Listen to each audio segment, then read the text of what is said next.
ඒ කවුද? ඔය හාල් ගෝඩිය දාපන් ඔය අසට.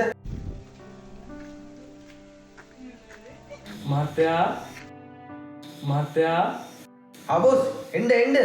මහත්තයා අනේ මම ලොකු උදව්වක් කරන්න පුළුවන්ද? අනේ මහත්තයා අපේ නංගි ලැප්ටොප් එකක් ගන්න පොඩි ගාණක් මගේලා තියෙනවා. අනේ මහත්තයා අද කෝටියක් අරගෙන පොඩි උදව්වක් කරන්නකෝ මහත්තයා. අනේ මේ හදුන් කූරුව මට ඕනේ හදුන් කූරක් නැහැ. උදේ පාන්දර දවස් මුස්පෙන්තු කරන තු යනවා යන්න. අනේ මහත්තයා එහෙම කියන්න එපා මහත්තයා. මං තාම උදේ ඉඳන් මොනවත් කරලා නැහැ. අනේ එහෙම කියන්න එපා මහත්තයා. අපේ නංගි වෙනුවෙන් පොඩි උදව්වක් කරන්න මහත්තයා. තමුසේක අතපය හතර හොදට තියව නේද? ඉතින් රස්සාවක් කරනවා අපිට පව් දෙන්නේ නැතුව. හරි මහත්තයා මම සමා වෙන්න මහත්තයා.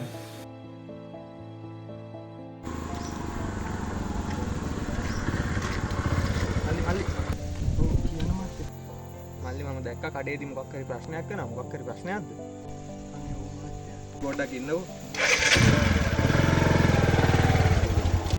මල්ලි මොකද්ද වගේ ප්‍රශ්නේ? අනේ මහත්තයා මං කරන්නේ හදුන් කුරු විකුණන එක. අනේ අපේ නංගි කැම්පස් තියලා තියෙන්නේ. අනේ අපේ නංගිට ලැප්ටොප් එකක් ගන්න මම මේ හදුන් කුරු විකුණනවා. අනේ මහත්තයා මට පුළුවන් උදව්වක් කරන්න මහත්තයා. මල්ලි ඔය කතාව කියද්දි මටත් මගේ අතීත මතක් වුණා. මටත් නංගි කෙනෙක් හිටියා. එයාත් කැම්පස් යන්න සිලෙක්ට් වුණා.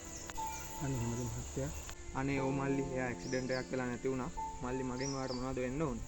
අනේ මහත්තයා මම හැමදේම කරන්නේ අපේ නංගිගේ ලැප්ටොප් එකක් ගන්න මහත්තයා. මල්ලි මේ වෙලාව නම් මගේ අතේ සල්ලි නැහැ. ඔයාට උදව් කරන්න. මෙන්න මේ මාළේ අරන් ගිහිල්ලා විකුණලා ඔයාගේ නංගිට ඕන ලැප් එක අරන් දෙන්නකෝ. අනේ මහත්තයා. හරි. අනේ මහත්තයා. හරි. හරි. හරි පරිස්සම් මහත්තයා. හරි. කමන්නේ අයියේ අපේ අක්කාම දක්ෙන්දත් එක එක් කරපු එක හොඳයි. ඔව් මල්ලි කවුලන්නේ. අම්මට සිවි අමිලයා ඔබ තමයි දවසකට මිනිහ. සුපිරි බිස්නස් එකක් ඔබ කරන්නේ.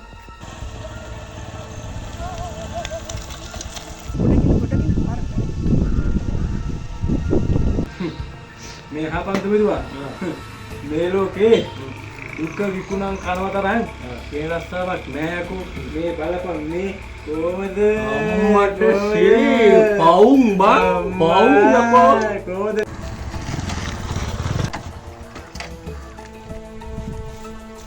ඒයි මල්ලි. මොකද්ද මල්ලි මේ කරන කාලගන්නේ වැඩේ? යකෝ ඔහොම දුක විකුණන් හම්බ කරන් කන්න එපා. අතපය හතර තියනවානේ. වැඩක් කරලා හම්බ කරන් කාපන්.